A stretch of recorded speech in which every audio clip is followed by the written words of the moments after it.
All right, time is now 7 o'clock. It's time to call the regular meeting of council to order. Welcome, everybody. It's nice to have you all here. I want to start off by just acknowledging that the lands on which we're holding this meeting are the traditional territories of the Coast and Strait Salish people. Specifically, we recognize the Lekwungen-speaking people, known today as the Songhees and Esquimalt First Nations. Their historic connections to these lands continue to this day. I also want to point out that this proceeding will be live streamed, as well as the video will be archived for future viewing. So if you speak at the microphone, you will be recorded at this meeting. Welcome to the first meeting of the new year. This is exciting. We are going to just kick this right off and get into it. We have first up minutes and reports. So we have minutes of Committee of the Whole of December 10th. Move approval. Moved and seconded. Any discussion? Yes. Just under item 3, in terms of items identified for further consideration by the committee, bullet 2 refers to undertaking a geodesic study with respect to blasting. I think I understand that to mean a geotechnical study with regard to the impact of blasting, although I could stand corrected. I think staff may understand that to be the case, but through your worship, maybe that's a question for staff to confirm. I do know that's what we heard on the recording, and so that's what's in the minutes. But if that's what was being referred to by the person commenting, we'll... I am not actually clear on what a geodesic study is, so perhaps...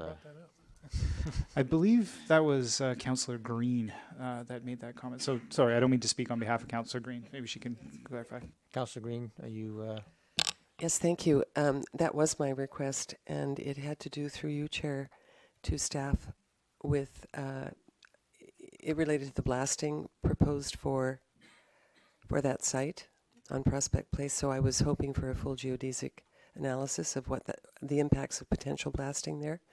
Geodesic, I believe, means it has to do with geology, and it has to do with topography and the engineering aspects of blasting.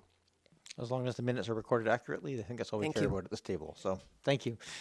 Any other changes or modifications to the minutes? All right, seeing none, I'll call the question. All those in favor?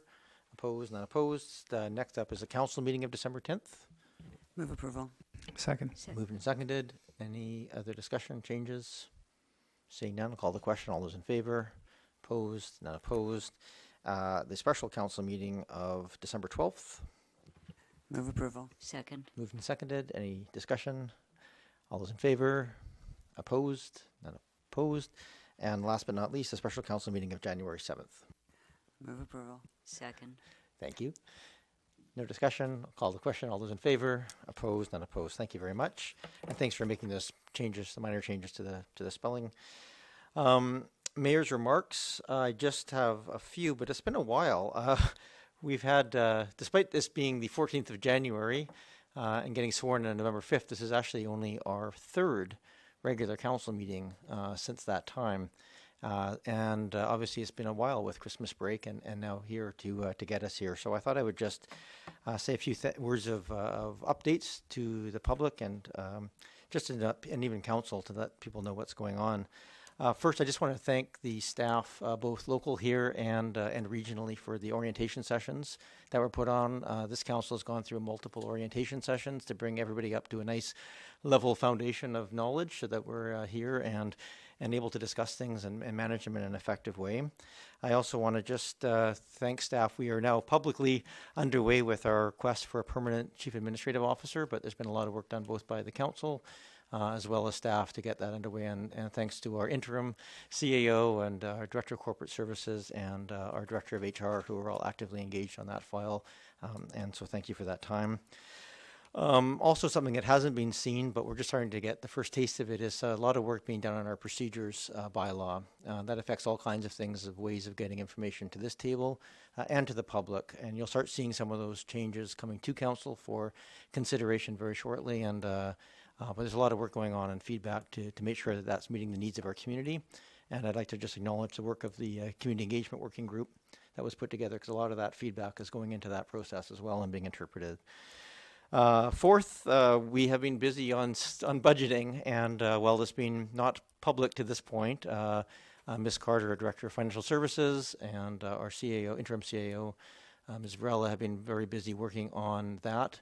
And this is the first time that we as a body have been trying to incorporate this budgeting process right into our strategic planning process. So the two have been very closely married. It's difficult. For those of you who don't know, the budgeting process starts in June or July as soon as the last one finishes. So there's a large body of work underway, and it's no easy task to try and shift streams midstream to try and incorporate as much as we can this year. But I'm very excited. We have under new business today some dates now for 3 strategic planning sessions, as well as a public event, or public meeting to be held prior to our estimates. And the effort to have some of the big question discussions happening with the public input prior to that session. So it's not going to be perfect this year, but I'm very excited about and very thankful to the staff for all the work that's going into that, because it's going to make a very big difference. Those dates, just so you're aware, and we'll talk on that, is January 24th, 29th, and February 13th. That we're going to be having our strategic planning sessions, and February 13th, March 28th is the tentative date for our budgeting piece. So that's all my comments. So I just want to say thank you to everybody for all that work going on. We now move to item number 6, which is the public participation period. This is an opportunity for the members of the public in attendance here to address council regarding any topics that relate directly to the District of Oak Bay. Is there anybody who wishes to come forward and speak to council? And the process here is just state your name and just write it down, your name, municipality, residence, and the topic. Just print your name there. Keep your remarks to 3 minutes or less, according to our procedures bylaw. And we have a total of 20 minutes allocated for this session.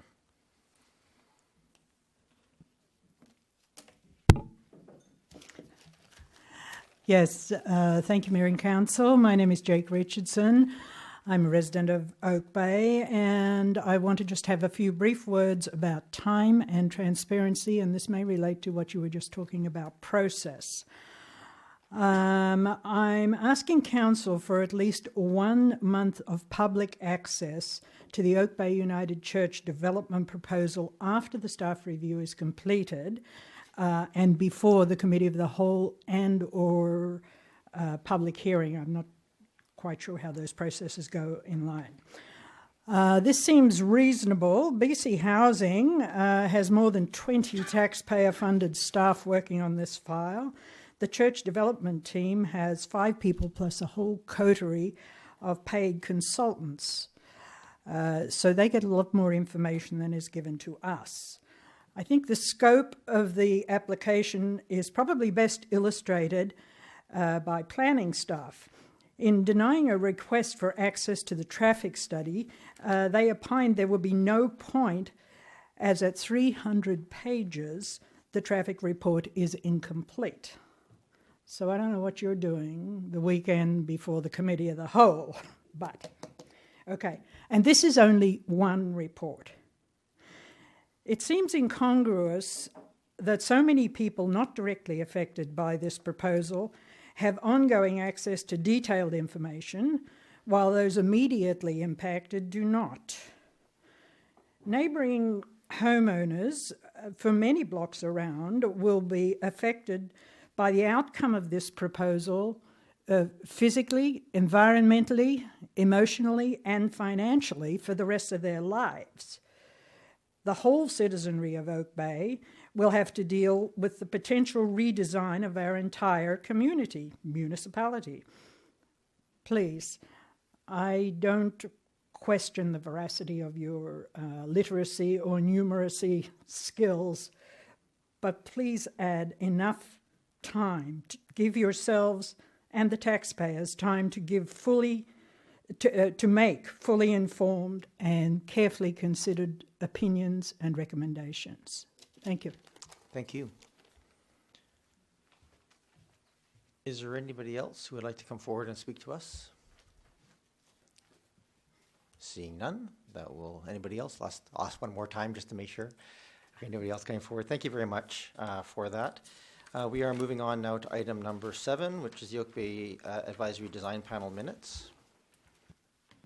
The normal motion here is a motion to receive, but if there's any questions, you can ask them at this Motion point. move to receive. Moved and Seconded. seconded. Is there any questions or comments? Seeing none? All right, I'll call the question. All those in favor? Opposed? None opposed. We have early capital approvals here, so perhaps I will turn to Ms. Carter to do a quick update on overview of what this piece is. Thank you, Your Worship. So each year, typically in January, we come forward with a number of items that we request early approval from the budgeting process for, and that's mostly to help areas like Public Works be able to get on with their work prior to waiting for the final estimates. Okay, thank you. And we have Mr. Haran here as well, Director of Engineering, in case there's any questions on the specifics. Does Council have any questions or of staff? Councillor Patterson? Yeah, thank you, Mayor. Just if you may have already have given this information, but if you could just refresh my memory perhaps on, there are some wide variances between the provisional budget and the early approval amount that's being requested on, well, particularly the 318,000 on the water main replacements and the 450 on the sewer. Could you just elaborate a little bit on the wide swing there in the different budget amounts? Specifically, this is a direct question to Mr. Haran, the difference between the early approval and the provisional budget. Yes, through you, Chair. I think the question, to restate, so to make sure I understand the question that I'm asking is, why in some line items in the report are there a big difference between what's being asked for in early approval and what's in the provisional budget? Is that the question? Oh, well, for the most part, almost all of the items, everything there is still to be, can be looked at and discussed by the council in the estimates process and the budget development. Even in the cases of the water and sewer where the rates have been approved, but the specific line items of what happens within that budget can still be talked about. And typically for water and sewer, they're not changed. But in this case, what we've asked for in early approvals is essentially the same capital work that we've done in the year before in previous years, and early enough, if we ask for the early approvals now, we can get on with the work before the budget's approved in April or May. Thank you. Thank you. Is there any other questions? That was a very similar question to what I had in place here. In terms of these projects, it seems logical that we would ultimately try and get these, so we're sort of planning a few years down the road, and these are essentially approved in multi-years ahead. Is that something that we're moving towards within our budgeting process? Absolutely. I think that as we go forward and improve how we present the budgets for upcoming years and how we do the approval process, that the need to ask for early approvals at this stage of the game in year won't be required, because you'll have had a chance to be exposed. When we talk about 5-year plans, for example, you'll know what capital works are planned for water, sewer in general a year or 2 years ahead of time. So that's the aim. That's where we're trying to get to. Very good. Thank you very much. Yeah, Councillor Zelka. Thank you so much, Chair. Just a question relating to the police vehicle. It appears to be a funding source from Capital Works Reserve. Through you, Chair, I just want to confirm that this Capital Works Reserve is money that was previously allocated or is focused on police vehicles? Sure, and I can put that question to Ms. Carter or to Mr. Brinton in the audience. Thank you, through your worship. Yes, the Capital Works Reserve has a number of items within that reserve, and the police department in particular does put funding away each year towards police vehicles. Thank you. Any other questions? If not, let's need a motion to approve. Motion to approve. Second. Moved and seconded. Any other discussion? Seeing none, I'll call the question. All those in favor? Opposed? None opposed. Item number 9, Heritage Foundation grant. Ms. Carter, this is essentially an in-out that happens every year, but quick explanation, if you wouldn't mind. That's correct, Your Worship. So each year we are provided with a grant for the Heritage Foundation. They can't give the grant directly, unfortunately, due to their own rules. The organization has to have charitable status, and so the municipality does have charitable status, and that's why we received the grant, and it's just a net effect of 0 through the municipal books.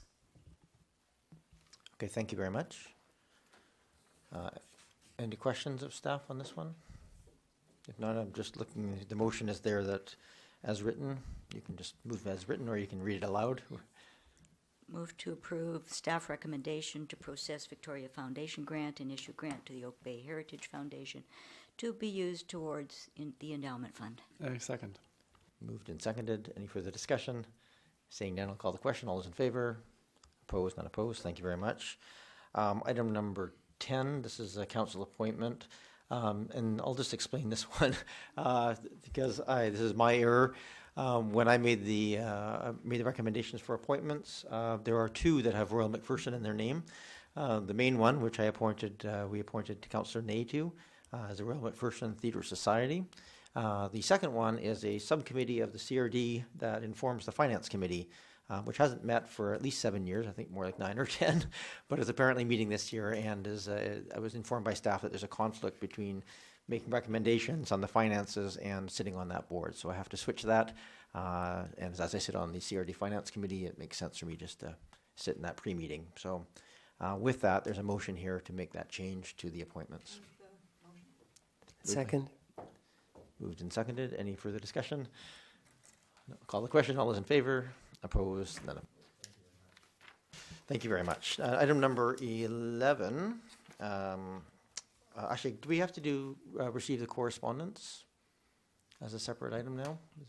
Yes, Your Worship, please. Okay, so can I get a motion to receive? Move receipt of correspondence. Second. Moved and seconded. Any discussion?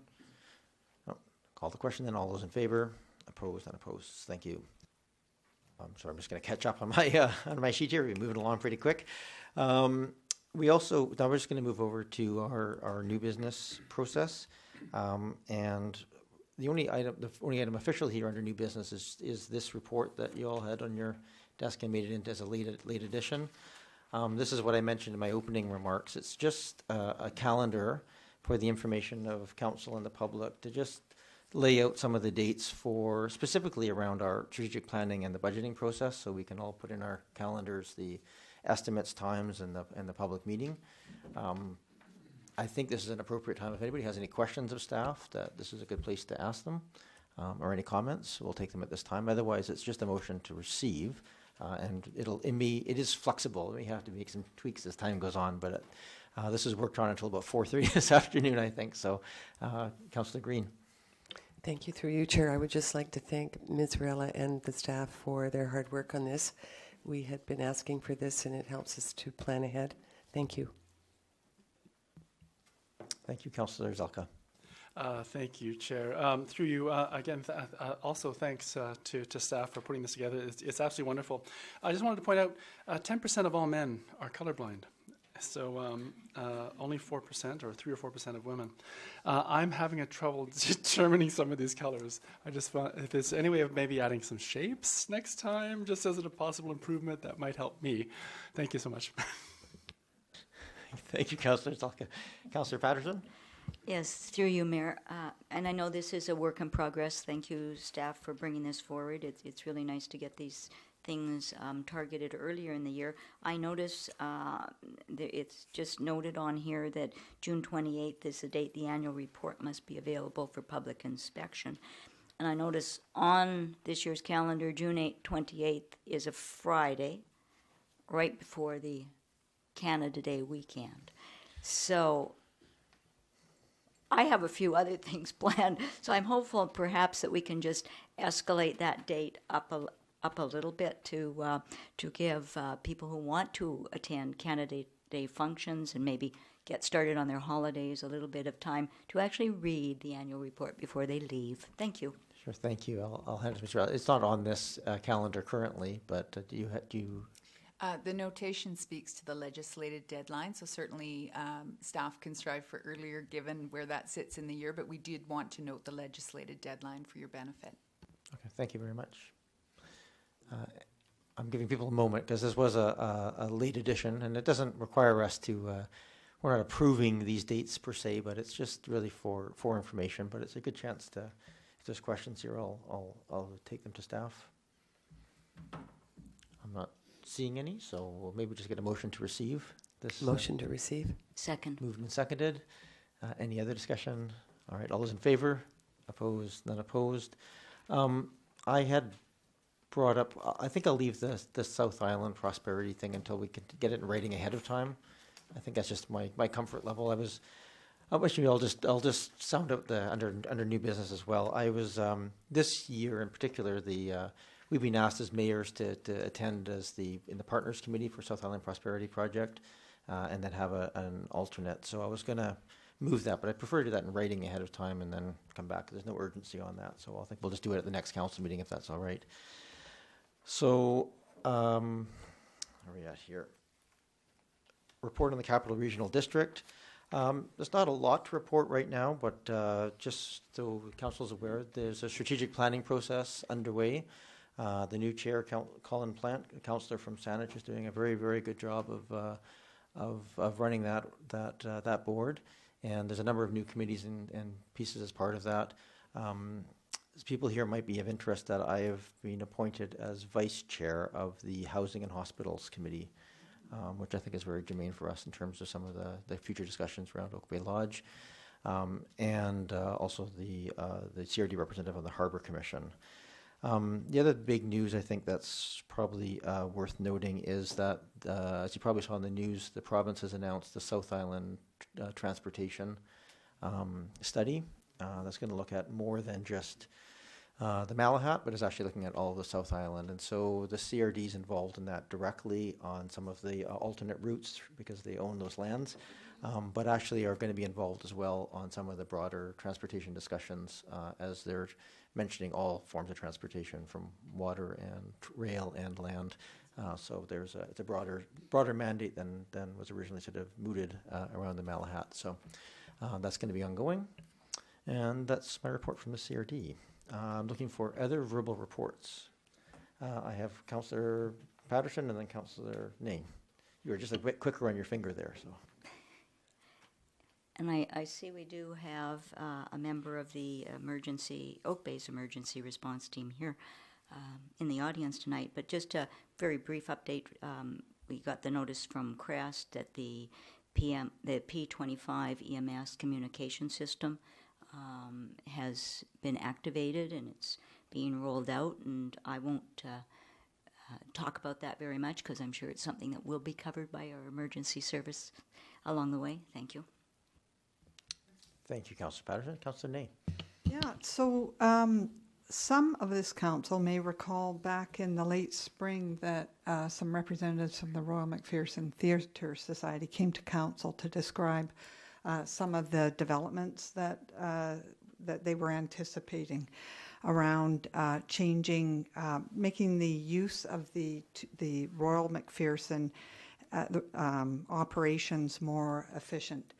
And more recently, they informed the council that it was their intention to do some rearranging around the use of the theaters as well as the fees they were incurring because they were struggling with financial issues, one being that they hadn't received any increases in their funds for 20 years. So they were working towards doing more efficient use of the theaters, and in the late October, they issued letters to the major 3 users of the theaters, that being Dance Victoria Opera and Victoria Symphony. And I'm just reporting an update because there was quite a bit of quite a few letters in the paper you may have seen around sort of the fallout of those raised fees and shifting of usage of the theaters. So really what I want to report out to council and the public is that the RMTS has undergone some meetings facilitated by a mediator to come to some resolve around the usage and the fees of those facilities. And it's starting off with just getting the right information on the table, and then the society will be meeting for further consideration. And if there's any changes to what's currently been proposed, I'll certainly update the council. If there's any questions, just let me know. Okay, thank you. And yeah, if there's any comments or questions from members of council, you can just reach Councillor Ney directly, and she's a representative on that board. So thank you. And I have Councillor Green and then Braithwaite. Thank you, Chair. I'm sorry, Mayor. I attended the Greater Victoria Labour Relations Association orientation last week on behalf of Oak Bay, as did other members in the room, and Mayor Murdoch is also the chair of that group, and this is the bargaining body for member municipalities in the region, and so it was a very good orientation. I believe it was the first orientation that had ever been done, and it was a very good orientation. And yes, and then on February 7th, I will be attending my first tourism committee meeting. Thank you. Thank you, Councillor Green. Councillor Braithwaite. Thank you. I actually on Saturday was in Nanaimo all day for the AVICC meeting. I sit as a director at large on that committee, and basically the discussion was just around the convention and a reminder to everyone that if we have any resolutions, that the deadline is February 7th, and if anybody is looking for a nomination for AVICC, that deadline is also February 7th, and the convention this year is in Powell River from April 12th to 14th. So hoping that everyone, especially the new members, can attend.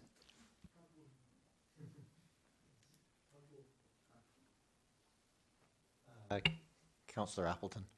Thank you, Your Worship. I attended the Victoria Library Board meeting, Christmas meeting on December the 11th, and the agenda was a little light, but I would be remiss if I didn't note that a chunk of the agenda was dedicated to acknowledging previously serving members of the board, and because he will likely not do it himself, I will mention that the mayor was recognized for his service as chair of the board and for his long and productive work on the board, and most of the people that I'm currently serving with that worked with him have called him a very tough act to follow. So I just wanted to acknowledge the mayor's work there and say that he was very well appreciated by the people in attendance. Oh, shucks. Thank you. Councillor Zelka. Thanks, Andrew. Thank you so much, Chair. Briefly, the report out on the emergency program. They have a new volunteer in the radio comms area, and that volunteer's name is Eric Zelka. I'm getting my ham radio license, so getting right into this emergency, being part of the committee, which is great. And I'm just always absolutely amazed at how thankful and how blessed we are to have 60 volunteers in that one committee or that one program alone. So I think it seems to be moving along quite well in the emergency management preparedness. I also wanted to report out briefly on the bottle drive for the Scouts and Cubs. Not only 5th Gary Oak, but also 1st Cedar Hill. Both basically handle different parts of Oak Bay, and they both had very, very successful runs. They made lots of money, and I can see lots of winter camping coming up already. Thank you. Cheers. Thank you, Councillor. We can call you a ham now and not offend you. Yes, that's excellent. The only thing I would just add in terms of the committee pieces, I did attend the South Island Prosperity Project's, what do they call it, the Young Innovators Awards that they had up at UVic this weekend, and it was very heartwarming to see kids doing a lot more in high school and university than I ever did. So they're pretty impressive how many this quality and the scale of the project that they're undertaking. So, all right, thank you all very much. Oh yeah, Councillor Patterson. Sorry, could I do one more? Just under new business, I see we do have our planning department here. I'm wondering if the planning department could just speak briefly on the new legislation under Bill 18 that was introduced last May, and there's a requirement under that bill that local governments will have a housing plan. So we are, of course, working right now on secondary suites, which is active, but just wondering if perhaps the planning department might like, through you, Mayor, to give us a few comments on how this Bill 18, they may see this being rolled into what they're doing, and of course it will affect us too in strategic planning, I'm sure. Thank you. Thank you, Councillor. Mr. Anderson. Thank you, Your Worship. What I would like to introduce is that Bill 18 was a requirement for a housing needs report, and it's one that is in part a broader intent for the province to see communities address housing needs that are local to specific communities. So it encourages this to be done. The requirement doesn't come into play until the regulations associated with Bill 18 are brought into force and effect, which our understanding is the spring, I'll say May of this year. And each community has 3 years to bring a housing needs report into play. I think in our community will likely want to look at housing needs sooner than that. And I would think in the context of as noted, the work we're underway on with respect to secondary suites, one type of affordable housing in a community. Obviously, a housing needs report would look at the broader scope of housing types and opportunities for us. So hopefully we'll get going on in the spring. Thank you. Thank you. And just, I'm going to ask for a follow-up to that. Is that something that's being looked at regionally as well as by the individual municipalities, to your best of your knowledge? Yes, I know Ms. Jensen has attended a Capital Regional District meeting where there's been discussion about the potential of collaborating on at least the data collection associated with the housing needs reports, and then perhaps tailoring each community's analysis. So, thank you. Thank you. Councillor Zelka. Thank you. If I may, I'll follow up in a similar vein. I just wanted to confirm through you to staff, did I see correctly that there may be some money available, maybe through UBCM, to assist with this housing needs report, number one? And number two is, if there is, are we applying for it? Yes, the announcement was that there would be grant money available for communities to undertake these housing needs reports. And certainly we'd be looking for that opportunity, perhaps in collaboration with the regional district, but certainly for the Oak Bay municipality.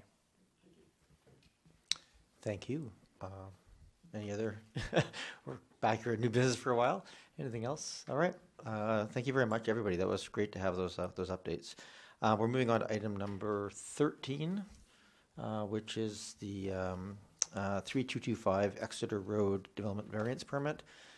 This came to Committee of the Whole in December and was reviewed then and sent out to the neighborhood for notification. We haven't received any correspondence for that. Is there any, but it's now back on this table for approval should council see fit. Ms. Jensen, do you want to do any update on this? Yeah, essentially, it's just a reminder that this is a variance proposed for the distance between buildings and structures, where it's the proposed in-ground swimming pool that is closer to the house than what the zoning bylaw would allow. The rationale for that was to keep it out of the root zones of some protected trees that are within the immediate area as well. We've received no correspondence as a result of the notification. Okay, thank you very much. Is there anybody in the public in attendance that would like to speak to the variance application? I'm not seeing any, so I'll bring it back to council. Any questions or comments from council? Councillor Patterson? Thank you, Mayor. Through you, just when I read through Oak Bay's bylaws and about swimming pools and whatnot, and I know throughout North America, in fact, the regulations for placement of swimming pools, distances from other buildings, varies widely. And, certainly it's affected by whether you're in a floodplain, how many incidents they have that are safety related. They do vary widely. Some municipalities have very strict guidelines, and others are a little more vague. And I guess in reading through ours, I don't really have a clear understanding of how the dimension was arrived at in Oak Bay, why it is there. And although I am in favor of this, I support what is planned here because I do favor saving the trees and protecting the root network.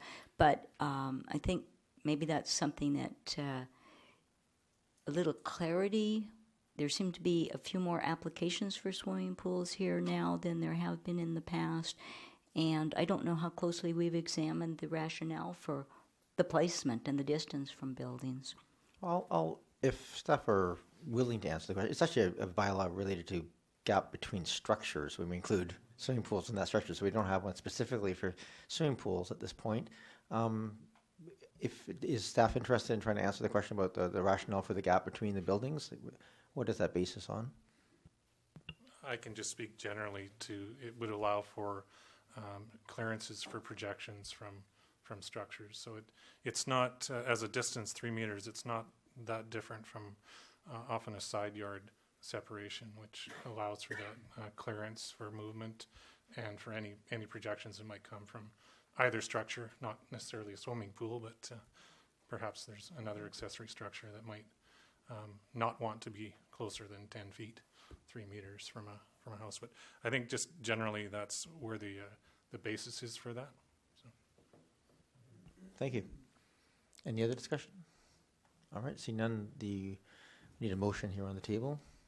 I'll move the resolution. Moved Second. and seconded. Any other discussion? Seeing none, call the question. All those in favor? Opposed? None opposed. Thank you very much. Item number 14. This is a motion. I gave a notice of motion a while ago on this, but this is the Child Care Planning Program grant. This is a program that's available. There's a planning and an operational implementation. Our capital expenditure grants available. I've spoken with our Parks, Recs, and Culture Director. We're not in position this year to do the operational piece, although we are quite far along in our planning process. The District of Saanich essentially asked us if we would participate with them on this application.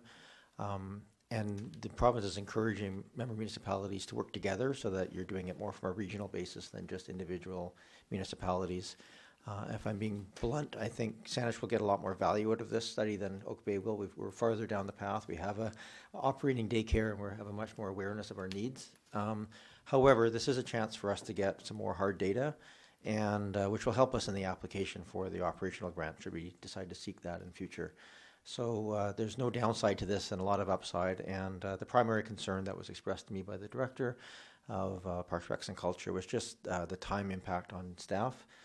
And given the nature of the ability for us to essentially allow Saanich to manage the process and us to provide input for what we need, really provides with very little requirement on terms of staff impact. So that's the genesis for this, and it's due in like a few days here. So we have to have, this is the last chance we have to make the motion and pass it on.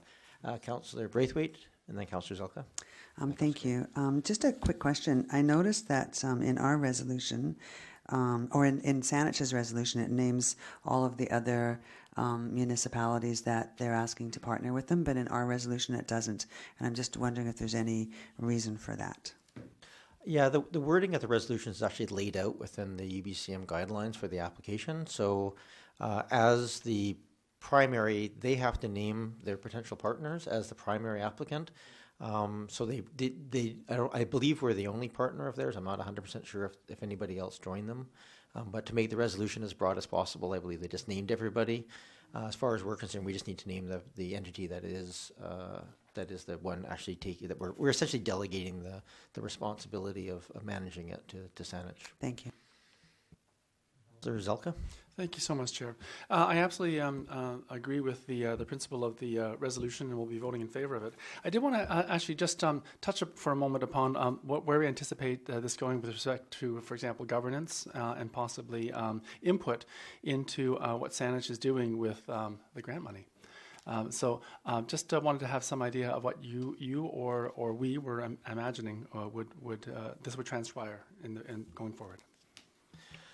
So I'll do my best to answer that question. As I said, Saanich is the one that really is looking to do a lot more planning than we are at this point. The oversight of this is Saanich's. We are essentially delegating that responsibility for the grant. The grant is a 100% grant, so the grant is covering 100% of the cost of a consultant to come and do a needs analysis and study for the members. We will be included in that, but Saanich ultimately will be monitoring that. I've had extensive chats with the mayor of Saanich, Fred Haynes, and I feel quite confident from what they're trying to do that there's a very goodwill relationship here, that they'll come back to us with what we need and what the staff input is on that. So there isn't a lot of oversight. We are essentially delegating this to Saanich, but there is a clear understanding from that discussion, and again, the 100% of the costs are being borne by the province in this situation. So a follow-up. If we did have any questions, we would just basically direct it through, I presume Parks and Rec would be a sort of like a representative for us? Yeah, they're the ones managing them. Yes, correct, Councillor Zelka. The Parks, Recs and Culture Department will be managing them. Thank you. Councillor Green? Thank you, Mayor. Just a question, and that is, what will be the process, if any, for public input from Oak Bay, from the Oak Bay community on this issue? Because I'm aware that childcare and daycare services are really in high demand at the moment, and if you monitor some of these social media sites such as Oak Bay Local, they're always pleas for daycare or for additional spots, or is anyone taking care of children in their home and so on. So I would like maybe some information, or make a suggestion that we have a process for our community to have input, regardless of the fact that Saanich, is the primary lead. Certainly, I think the appropriate thing here is, I think if staff captures that, we can just pass that information on with the Think to Saanich staff. That we make that request that there be a public consultation included in that. I'm assuming there is, since they're doing a needs analysis, and two, that I guess that's really the primary one. Yeah. Okay. Anything else? Okay. Thank you. Okay. Are we able to do that to just make sure that when if not, I can do the follow up with through Saanich. Staff will be able to do that. So okay. So, Your Worship, Ms. Bella? staff can handle that. Thank you. And we'll also express a thank you to Saanich for taking the lead on this. Given our current capacity and our workload, it's really great that we don't have to miss this kind of opportunity. So we'll also extend a thank you to Saanich for that. Yes, thank you. And it is very nice as well, the structure of this, to allow us to group them. When you think about the overhead cost of writing an RFP and doing that as process and managing it, allowing us to sort of group those together is actually makes it much more efficient for us to actually get data out. Okay, thank you. Yes, do we have a motion on the table? I'll move the resolution. Moved. Second. Moved and seconded. Any further discussion? Seeing none, I'll call the question. All those in favor? Opposed? None opposed. And then another motion of mine, the elections and voting bylaw piece here. I will just very brief motivation on this. This is just brought up by a number of conversations I had in the last election, where people who departed the day or two before the first early voting poll, our bylaw currently limits the early voting to that 10-day window, and so this is very non-specific in terms of what the resolution of that is. We are still bound by limits on the province's part and when they get the information out. And as you see, there's no sort of high urgency on this from staff perspective, but it's sort of fresh in mind from the election. So I just want to make sure that I think everything we can do to ensure people who want to vote can vote should be allowed to do so. And so this is just allowing staff to come back with some suggestions of what we can do. I guess Ms. Hopkins would probably be the person who'd be dealing. Is there anything you wanted to add to that, or is that sufficient in terms of detail? Your Worship, I think you've hit some of the high-level pieces, and certainly it's something that we can look at. There's other things that are contained in that bylaw that may also be worth considering and doing a review of it and bringing it back to council later this year. Okay, thank you very much. Councillor Braithwaite? Thank you for bringing this forward, and I'm also looking forward to when the signed bylaw will come back as well, so eventually, before the next election. Noted. Okay, here we go. Any other discussion? Just a motion on the table. I'll make the motion. Moved and seconded. Any further discussion? Seeing none, I'll call the question. All those in favor? Opposed? None opposed. Thank you very much. And we need a motion to I'll move that in accordance with sections 91A and C of the Community Charter, the open portion of the meeting of council be adjourned and that a closed session be convened to discuss personal information about an identifiable individual who hold or is being considered for a position as an officer, employee, or agent of the municipality or another position appointed by the municipality in labor relations or other employee relations. Looking for a second. Seconded. Thank you. Anybody? All those in favor? Opposed? None opposed. Thank you very much, everybody. We'll be moving into the committee room for our in-camera. Thank you.